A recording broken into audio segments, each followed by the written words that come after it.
اور پھر یہ ہے کہ جو صدر بیٹھا ہے وہ ریپریو دے سکتا ہے.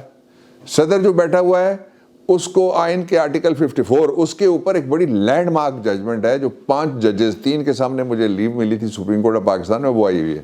انہوں نے کہا انفیٹرڈ پاورز ہیں، یعنی اس کے اوپر کوئی پابندی نہیں ہے، فیٹر کوئی نہیں ہے اس کے اوپر، نہ ہتھکڑی ہے اور نہ ہی اس کے اوپر کوئی اور زنجیر ہے.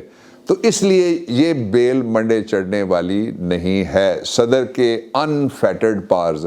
اور وہ بڑا مخالف تھا اس صدر کا جو اس وقت بیٹھا ہوا تھا چیف جسٹس، لیکن وہ اس کو یہ ججمنٹ دینی پڑی اور وہ بعد میں اس نے سیاسی پارٹی بنائی اس شخص سے.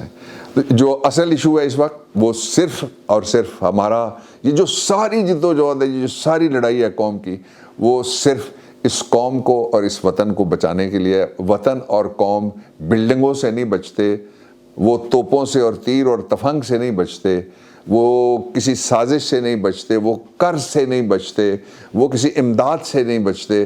اندر لوگوں میں امید جاگتی ہے جب وہ اپنی مرضی کا فیصلہ کرتے ہیں اور اپنی مرضی سے لیڈر چنتے ہیں اور اپنی مرضی کے لیڈر کے ساتھ وہ کھڑے ہوتے ہیں. یہ پاکستان کا مستقبل ہے. الیکشن آ رہے ہیں انشاءاللہ. مجھے پورا ایقان ہے میرا. کل پھر بات کروں گا. پاکستان پائندہ باد.